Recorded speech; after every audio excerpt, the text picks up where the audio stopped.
Welcome back to this week's episode of Heartland Huddle. After a big weekend for high school football as teams took to the semifinal rounds of playoffs, the highly anticipated state week is finally here.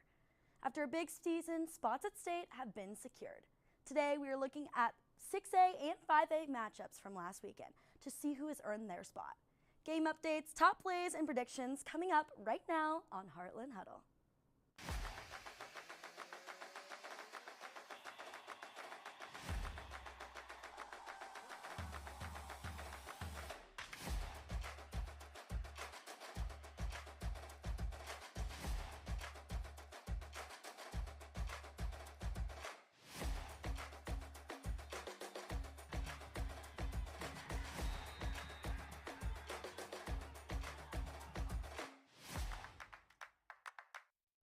Starting this episode out, Olathe Northwest took to the road to take on Gardner Edgerton.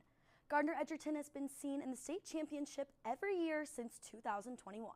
But after Olathe Northwest upset against Olathe West last week, they wouldn't have an easy game. Olathe Northwest has never been to state, so we'll see if they could change that this weekend. And then the matchup to seal the other 6A state team took place Friday night. Manhattan and Derby had a Western showdown to see who would get to represent at state. Trevor has the details on that game soon, but first we're heading to the east with Logan to see if Olathe Northwest could pull off the upset. Thanks, Jameson. Olathe Northwest made school history on Friday night as the Ravens are heading to the 6A state championship game for the first time ever, taking down Gardner Edgerton 42-28. Upsetting the Trailblazers and stopping them from completing a three-peat run at the state title is something no team has been able to stop until now. Coming in, all eyes were on two of the best running backs in the Kansas 6A class. Gardner Edgerton's Sire Padilla entered with over 2,600 yards and 41 touchdowns, both single-season school records. And Olathe Northwest's Bryce Randall with over 1,300 rushing yards and 15 scores. Gardner Edgerton struck first as Padilla broke loose for a 70-yard touchdown, putting Gardner Edgerton up 7-0 early. But Olathe Northwest punched right back as backup quarterback Michael Heffley took off down the 47-yard line and stumbled into the end zone to tie it 7-7. The first quarter turned into a back-and-forth race. Olathe Northwest's quarterback Brody Comfort found Quinn Sullivan for a 16-yard touchdown, making it 14-7 Ravens. But Gardner Edgerton responded instantly. Carson McCall hit a wide-open Porter Swaim in the end zone, tying it again 14-14. In the second quarter, the pace got somehow even faster. Olathe Northwest leaned on Randall, who kept slipping out of tackles and powering through a soaked field. He punched in a 20-yard touchdown, then later broke loose again to extend the Ravens' lead to 28-14. Padilla answered with a huge 53-yard touchdown to keep the score close at 28-21. Then in the fourth quarter, Olathe Northwest still leading 28-21, Comfort found Michael McCleaver, who sprinted all the way for a touchdown, stretching the lead to 35-21. Gardner Edgerton answered again, McCall to his go-to guy Padilla, but it was not enough to compete with this Ravens offense. Comfort capped the night with another short touchdown run, sealing the 42-28 win. The atmosphere played a huge role too. The Olathe Northwest student section was electric from start to finish. The school pride was unmatched, and fans were leaning over the railings ready to storm the field. In the midst of all the celebrations around us, I caught up with Bryce Randall to ask him what this victory means and why the Olathe Northwest offense felt almost unstoppable. Firstly, enjoy it, because not a lot of teams can do this. This is the first time that a boys team has went to state in school history, so we're going to try to make even more history and win it next week. The run game was working perfectly, and then they was too focused on the run, so we popped them with a pass and just kept getting first downs. Oh, man, it's just a great game. It's a great experience. Love my team, love all my coaches. I just can't wait to be with one more week. Gardner Edgerton will not get their three-peat and will not make 6A history, but Olathe Northwest will, with football reaching the state championship game for the first time ever in school history. Olathe Northwest wins 42-28 and now heads to state, where they'll take on Manhattan for a chance to win the 6A state title. Now to Trevor to see how Manhattan made it to state. Thanks, Logan. What an impressive win from Olathe Northwest. We'll keep it in 6A, where there's been a pair of constants in the playoffs for the last 3 years. Manhattan and Derby finding each other late in the bracket, and the winner going on to play Gardner Edgerton. Both of these rosters have felt the agony of defeat and are streaking to rewrite their story this season. but the colder weather of November football seemed to lock up the Derby offense as they would fall 38-7 in Manhattan. Logan just showed us that the times can change with the Olathe Northwest win, but we still have the Panthers and Tribe facing off one more time. In 2022, Manhattan won both of their matchups in very close fashion, and not much would change in 23. Derby kicked the game winner with under a minute to play for their bid to the title fight. Last year had an impressive defensive showcase from Manhattan, forcing 4 turnovers on their way to the win, but both teams eventually lost to Gardner Edgerton in the championship. Friday night was the path to redemption, with both defenses standing strong until the Tribe could break it wide open. Derby had an impressive one-handed snag for an interception just before the half, but it was too little too late to do anything with as they'd go into the break down 21-7.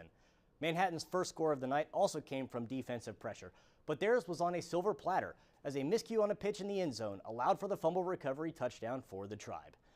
Senior Nisbick Johnson also came up with a huge tip drill interception and return, going most of the distance that would set up his offense knocking on the red zone, where they would eventually punch it in with a rushing touchdown from Joseph Mortensen.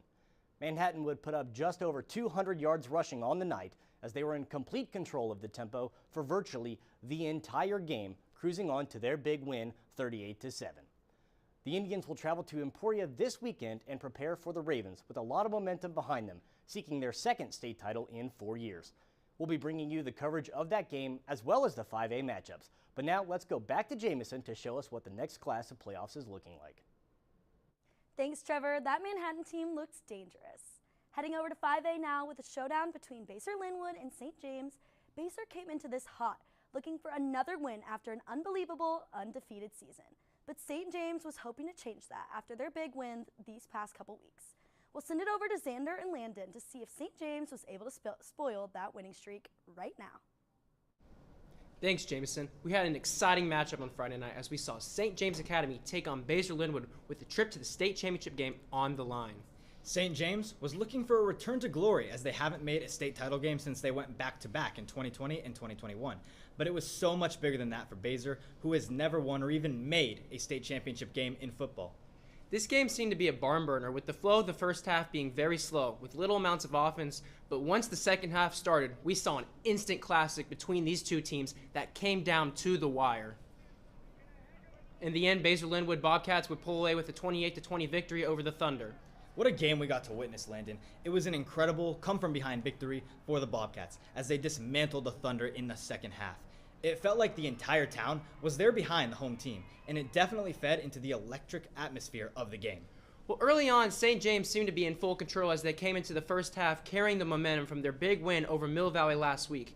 They would score early with quarterback John Hornback finding his wide receiver Corey Kirkner for a 19-yard touchdown to give the Thunder a 7-0 lead in the first quarter. After a few possessions of defensive domination from both sides, lightning would strike once again for the Thunder in the second quarter. Hornback found wide receiver Alec Jett deep along the sideline for a 40-yard touchdown pass, as Jett pulled in the ball one-handed over a defender to give St. James a 14-0 lead that they would take into the half. As Basehor went to the locker room, Xander and I overheard one of their players say that they are a second-half team, and though it didn't seem like it at first, he was eventually right. Basehor came out of halftime marching down the field, swinging momentum to their side, but just when things seemed to be going the Bobcats' way, Francis Mangini picked off Carson Dixon on an insane tip drill that fired up the Thunder faithful and drowned out any sound from the Basehor side. Well, in the words of the great Lee Corzo, not so fast, Landon, as just a few plays later, it was the Bobcats who got an interception in Thunder territory after Hornback sailed this pass over his target and right into the hands of Lex Stanion, and the Basehor sideline came back to life. Xander, you really think St. James is going to let that stop them? I don't think so. St. James made a huge goal line stand on fourth down, following the interception after a pass from Dixon that was a bit too high for his receiver. Well, there's another old saying that clearly Basehor was living by this game, and that's down, but not out. Shortly after their missed opportunity, they found life when Jacob Sharp snatched this pass from Hornback out of the air and nearly walked on a red carpet straight into the end zone for a pick six that finally put the Bobcats on the board. Well, Baser started finally backing up that halftime talk with this newfound momentum. They quickly forced the Thunder punt. As St. James was getting ready to punt, put leather to the ball, a Bobcat came flying across to block the punt. And while St. James tried to improvise and throw a pass, it would be too short, and this would be an instant red zone possession for the Bobcats. And finally, after 3 previous red zone trips with nothing to show for it, Baser Linwood opened up the fourth quarter with a game-tying 2-yard rushing touchdown from Gavin Mitchell. At this point, momentum had completely swung, and St. James was crumbling before our eyes as they would once again punt the ball back to the Bobcats. The Bobcats then drove down the field, and this time it was Nash Morrison who caught a 13-yard pass up the middle from Dixon to take the lead midway through the fourth quarter. St. James seemed to be completely done for as this game was fully in the hands of the Bobcats, but they dug deep and saw light at the end of the tunnel as they would march down the field and would score a huge touchdown to tie this thing up. Landon, dare I say it again, not so fast. You forgot about the extra point. Baser blocked St. James' PAT attempt to tie the game with 2 minutes to go, stopping the Thunder from tying this game back up again. Didn't mean to call that one early there, Xander, but this time I can confirm that after an onside recovery from the Bobcats, Gavin Mitchell would score from 48 yards out, and Ty Darting put the final nail in the coffin with an interception to send the Bobcats their first ever state championship game appearance. After the game, I caught up with head coach Raj Stahlbommer and senior cornerback Ty Darting to talk about this program's historic milestone. Coach, just put off an incredible win here over St. James. How does that feel? God is great, man. Sorry, I lost my voice a little bit. No, God is great. This group has been absolutely resilient all year. These guys play their tail off, and to not lose hope and to keep fighting and to come back in the second half like that is just an absolute tribute to how hard our kids work and all the time and commitment that they've put in. And yeah, just a resilient group of guys. You know, this is your 12th season coaching. How does it feel with putting all this hard work every year? You know, this is your first time making your first state championship appearance. What does that mean to you? It means a lot for this town, for this community, for this program. We feel like we've knocked on the door a long time, and to finally get a chance to break it in and get a chance to the next week. Yeah, it's a lot of years of hard work from a lot of different teams, not just this group, but the groups before that built us to this point, and it's a tribute to the Ty, you just had the game-sealing interception and an amazing game that we saw here tonight. How does it feel? I mean, it feels great. Honestly, I just can't believe it. Like, I picture it, that last pass, like I picture it in my head, like getting that pick, but actually happening is crazy. Yeah, you know, these are the moments that you wait for when you're growing up. You dream to make these big plays. You know, you go out there, you make a tough play like that. Like, what is your mindset just going into this? Like, how do you feel? I mean, my mindset's just got to get the next play. Some plays didn't go my way earlier in the game. It's just next play. Step up, make a big play. Baser Linwood will be heading to Emporia on Friday to take on the Salina Central in what is sure to be another great game. And we will see if the Bobcats can finish this historic season with a state title. I've got some opinions about this game, but I'll save those for a bit later. Heartland Huddle will be right back after this short break.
I know I'm definitely a fan of some underdog wins, and I'm hoping to see some more in the state championship games.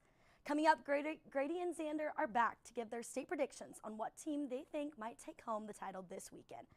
Xander, what are your thoughts on J.J. Dunnigan and that Manhattan team?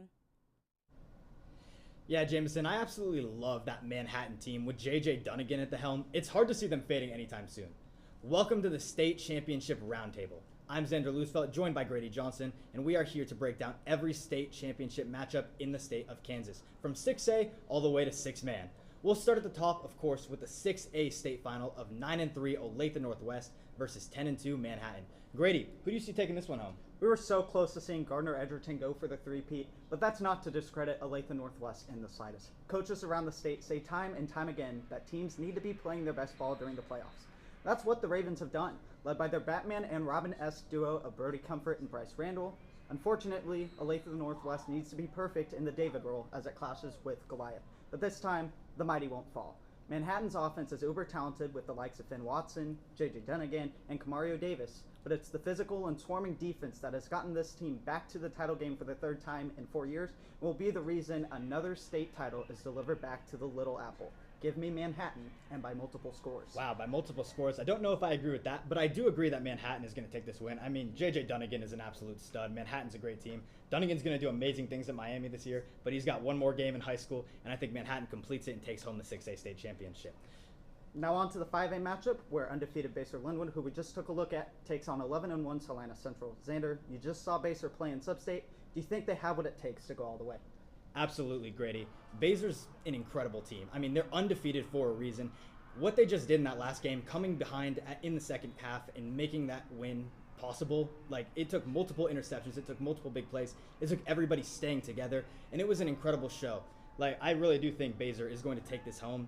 I think it'll be close, but I think Baser takes on the game. What about you? I'm going to differ from you. I think both teams are coming off defining wins in the sub-state round, and I could see it going either way with a lot of scenarios on the table, but I'm going to go with my instincts and take Salina Central behind a legacy-cementing performance from senior running back Cooper Reeves. All right. Well, now time for the rapid-fire round, and we start with the 4A matchup between 7-5 Bishop Miege and 11-1 Capon Mount Carmel. Grady, we'll start with you. They've been dominant at 4A all year. Give me Capon. Couldn't have said it better myself. I'm also going to take Capon. And what about a battle of undefeated squads with Topeka Hayden taking on defending state champions Andale for 3A in a rematch of last year's championship? I think Hayden has what it takes, but I think Andale's just going to be too much this year. They're at 25 straight wins. They'll make it 26. Yeah, can't say it better. Andale is dominant. They are a dynasty. They're going to take this again. They're going to win 3A once again. Moving to 2A, where it's another rematch from last year's title game as undefeated Nemaha Central takes on fellow unbeaten and defending state champion Southeast of Saline. I'm going to take Nemaha Central in the shocker this year. They're playing for a lot more than just football this time around. They have a player, Daniel Childress, who is battling brain cancer. We wish him the best, but I think Nemaha is going to take that momentum and carry it and win a state title. Yeah, heartwarming story over there. Unfortunately, I have to disagree. I'm going to take Southeast of Saline. I just think they're too dominant. I'm a big fan of these rematches, apparently picking the previous winner. I'm going to do it again. I'm going to take Southeast of Saline. And in 1A, we'll see Rossville face an undefeated Sterling team. And I mean, Sterling just beat Smith Center. Smith Center was a pretty good team this year. I'm going to take Sterling. Rossville's battle-tested. Give me the Dogs. Ooh, okay, another disagreement, apparently. All right, well. An 8-man Division I undefeated South Central is in the championship after falling in Substate last year as they take on 11-1 Lincoln. They're undefeated. They're 12-0. I'm going to take South Central. I'm going to disagree again. I'm going to take Lincoln. I mean, I just see the upset looming here. This has upset written all over it, Grady. I'm taking Lincoln, and I think, hot take, by 14 points. Interesting. And another battle of the undefeateds takes place in the 8-man Division II as 12-0 Hanover plays 12-0 Victoria. Grady, I hope we don't disagree again, but I'm going to take Hanover. I'm also going to take Hanover. No disagreements here. Now for the final game at stake. It's the 6-man championship as a pair of 10-1 teams take the field in a rematch of last year's game between Cunningham and defending champion Westcan. They won last year's game 49-48. I'm going to take Westcan. No, absolutely not. Cunningham is not allowed a point in the playoffs yet, Grady. There's not a chance they're losing this. I'm taking their dominant offense and their dominant defense to beat Westcan pretty handily, honestly. Cunningham hasn't seen an offense like Westcan's. Carson Wright, he had 415 yards on the ground. I don't think it matters, to be honest. They haven't allowed a point in the playoffs. I mean, did you hear that part? Give me Cunningham easily. Short in the field, I'm still going Westcan. That's all 9 matchups. All 9 matchups will be played on Friday and Saturday. We are super excited to see what mayhem occurs during championship weekend. Now let's head back to Jameson. But first, Jameson, who do you see taking home the 5A and 6A state titles? While Manhattan is a strong team, I could see Olathe Northwest coming out on top this year. And as for 5A, I see Baser Linwood taking that win. To end today off, while teams have slimmed down, we still have loads of awesome plays from each game. We couldn't wrap it up with another top 5 plays, so here they are right now. Semifinals week in Kansas high school football delivered. My name is Jude Gussie, and I am here to deliver Heartland Huddle's top 5 plays of the week. At number 5, Manhattan High School, 4th down on the 20, and we've got a trick play, reverse to Dunnigan, who connects with Grayson Wasenberg for the exclamation point score as the Indians take down Derby 38-7. In the number 4 spot, late in the third, trailing 14-0, Bashore Linwood needed a spark, and that's when Jacob Sharp intercepted the pass and ran it in for the score that would kickstart their comeback. In the number 3 spot, we have familiar names, Sayer Padilla, who was able to avoid 6 would-be tacklers to quickly flip the field for the Trailblazers on one of many monster runs he's had this season. We had to get multiple angles for the play in the 2 spot as Derby halfback Finley can't get a full grasp, but it falls right into the hands of teammate Cunningham, who splits the defenders and makes his way inside the 10.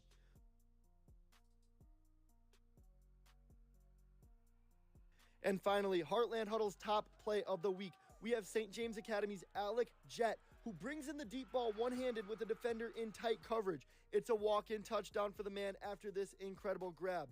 That's all for this week's top 5 plays. Best of luck to all teams playing for championships Friday and Saturday. Well, that's all we have for this week's episode. As we head into Thanksgiving week, I bet these players are real thankful to be spending Thanksgiving at the state championship. After this weekend, we'll be back for one more episode to update all that went down at state. So don't miss it for all the details on each game.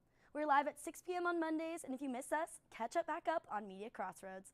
That's all we have, and I'll see you next time on Heartland Huddle.